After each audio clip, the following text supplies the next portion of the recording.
ঈদের পরে কেমন আছেন সবাই? আজকে আসলে আমি অনেক ক্লান্ত। তারপরেও মনে হয়েছে যে একটু কিছু পড়ে শোনাই। তাই আজকে একটা বিষয় পছন্দ করেছি, সেটা হচ্ছে মহানায়ক উত্তম কুমারকে নিয়ে। উত্তম কুমারকে নিয়ে তো সবারই আগ্রহের শেষ নেই। তাই আজকে উত্তম কুমারের বিয়ের গল্প শোনাবো আপনাদের।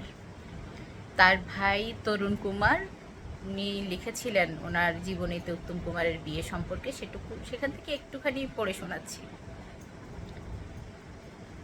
দাদার বিয়ের পাকা কথা বলতে আমাদের বাড়িতে এসেছেন গৌরীর বাবা। তখনও বৌদি নয়, গৌরী বলতাম, পাড়ার মেয়ে হিসেবে। তখনও বৌদি নয়, গৌরী বলতাম, পাড়ার মেয়ে হিসেবে। সময়টা অগ্রহায়ণ মাস। ওরা চাইছিলেন ফাগুন মাসে বিয়ের দিন ঠিক হোক। বাবা আপত্তি জানালেন। কারণটা শোনার পর ওরাও মেনে নিলেন। বাবার আপত্তি, বাবার ইচ্ছে নতুন বউ বাড়ি আসার আগে টুকটাক কিছু মেরামতি হোক, সুন্দর করবেন বাড়িটা। এরপর হলো অন্য কথা। গৌরীর বাবা জিজ্ঞেস করলেন, বিয়েতে যৌতুক হিসেবে আপনাদের কি দিতে হবে, মানে আপনাদের দাবি কি? বাবা শান্ত কণ্ঠে উত্তর দিলেন, আমার বড় মেয়ে অনেক দিন হলো মারা গেছে। এই প্রথম ছেলের বিয়ে, জানি না বিয়েতে কি দিতে হয় বা কি চাইতে হয়। আমাদের কোনো দাবি নেই, যদি কিছু দিতেই হয় যা প্রাণে চায় দেবেন। গৌরীর মুখে শোনা কথা। বাবা বাড়ি ফিরে প্রশংসায় পঞ্চমুখ হয়ে নানা কথা বলেছিলেন। বারবার বলেছিলেন, এতদিন কেবল চারা গাছটা দেখেছি, আজ দেখলাম বট গাছ। অমন বট গাছ না হলে কি আর কত ভালো চারা গাছ জন্মে। 1948 সালের 1 জুন দাদা বিয়ে করতে গেল ডেমলার গাড়িতে চলে। ডেমলার গাড়ি তখন দারুণ কদর। রোলস রয়েলসের পর ডেমলার স্থান। কলকাতার হাতে গোনা কয়েকজনের ডেমলার ছিল। আমি তারই একটা জোগাড় করেছিলাম দাদার বিয়ে উপলক্ষে।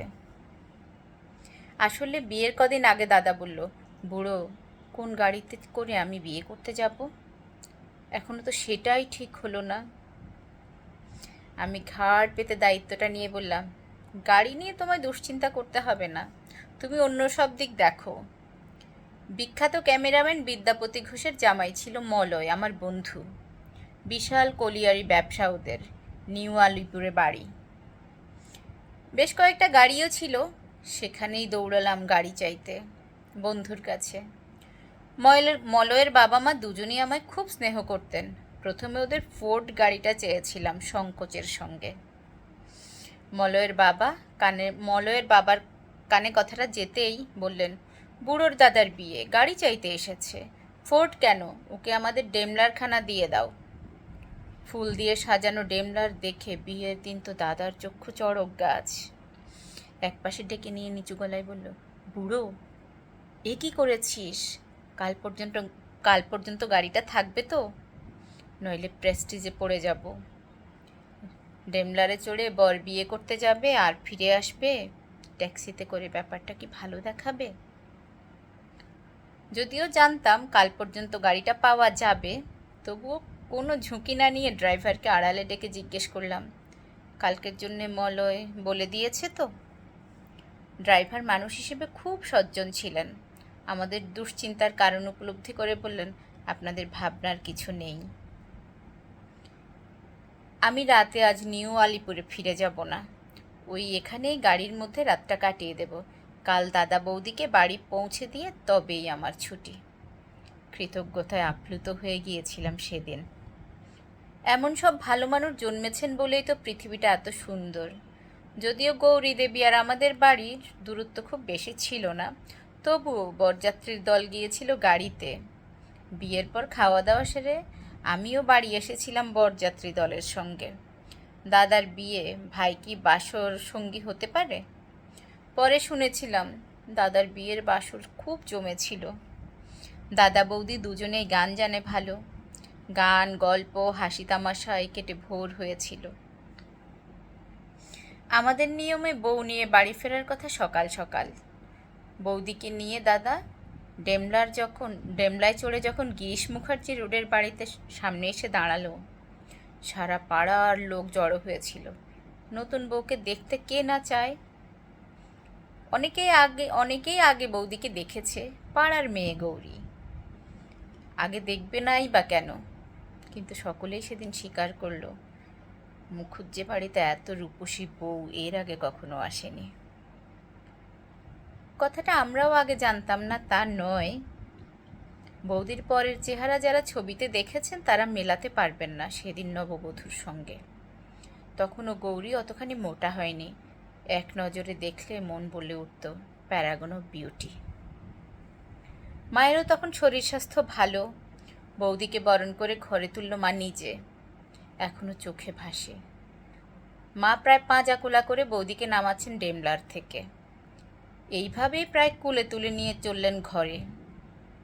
সেদিনটায় আমাদের বাড়িতেও নানা আচার অনুষ্ঠান থাকে, বিশেষ করে কুসুমডিঙ্গাতেই তো অনেকখানি সময় চলে গেল। দুপুরে বউ নিজের হাতে পায়েস দিল সবার পাতে। আমরা সবাই মজা করে খেলাম। বিকেলের পর থেকে হালুইকরদের ব্যস্ততা বেড়ে চলল। সেকালের নেমন্তন্নের বাড়িতে মিষ্টির বিভিন্ন পদ থাকলেও বাইরে থেকে কিনে আনা হতো না। মিষ্টির সাইজের ব্যাপারে সবাই খুবই সচেতন ছিল, স্বাদের দিকে নজর দিতে হয়।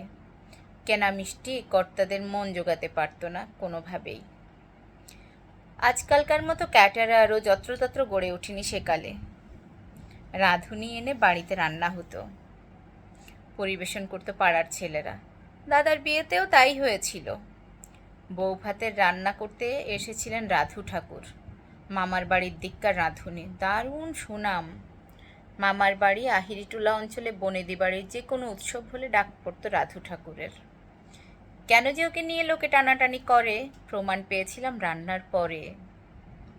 প্রত্যেক নিমন্ত্রিত বলতে বাধ্য হয়েছিলেন, রান্না তো নয়, অমৃত খেলাম। পরিবেশন করেছিল সেদিন আমার বন্ধুরা। দাদার বন্ধুরা কিছুটা ছিল ফুলবাবু ধরনের, আমার বন্ধুদের মধ্যে আবার তা ছিল না। সব রকম বন্ধু ছিল আমার, অন্তত জনা 25-30 খাটিয়ে বন্ধু ঝাঁপিয়ে পড়েছিল সেবার দাদার বিয়েতে। বিশেষ করে নিমন্ত্রিতদের সংখ্যা অনেক বেশি থাকলেও ম্যানেজ করেছিল খুব সুষ্ঠুভাবে। সেদিন ফুলশয্যার রাতে অনেক কিছু কাণ্ড হয়েছিল। এক বৌদি তার ননদকে নিয়ে দাদার ফুলশয্যার ঘরে ট্রাঙ্কের পেছনে লুকিয়েছিল, কিন্তু উৎসাহে জল ঢালল বাড়ির একজন। ট্রাঙ্কের সামনে ধড়াস করে জলের গ্লাস রেখে দাদাকে ইঙ্গিত করে ওদিকে ইশারা করলো। দাদাও বুঝে গেল ট্রাঙ্কের পেছনে গন্ডগোল আছে। বৌদিদের দেখে বলল, ওহো, তোমরা পারো, আমার ফুলশয্যা দেখবে তো? বেশ, আজ আমি জানলা দরজা সব খুলে রাখছি, ট্রাঙ্কের পেছনে যাওয়ার কি দরকার, বারান্দা থেকে দেখো দেখো সবাই। আজ স্বীকার করতে বাধা নেই, দাদার বিয়ের পর আমাদের ঘরের চেহারাটা পাল্টে গেল রাতারাতি।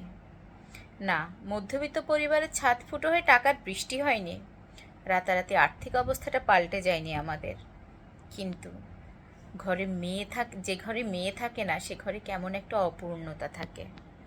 দাদার বিয়ের পর আমরা সেই অভাবটা অনুভব করলাম অন্তর দিয়েই, কারণ সে অভাব দূর করে বৌদির আগমন আমাদের ছোট্ট পরিবার যে ততদিনে আনন্দে হেসে উঠেছে। আসলে মেয়েরা হচ্ছে লক্ষ্মী। ইসলাম ধর্মে বলে যে যে ঘরে মেয়ে জন্মায় সে ঘরে রহমতের বৃষ্টি বর্ষণ হয়। তো মেয়েরা সব দিক থেকে এত সুন্দর করে রাখে, সেটাও একবার প্রমাণিত হয়েছে যেহেতু উত্তম কুমারদের বোন ছিল না গৌরী দেবীর আগমনে। সবাই ভালো থাকবেন, শুভরাত্রি।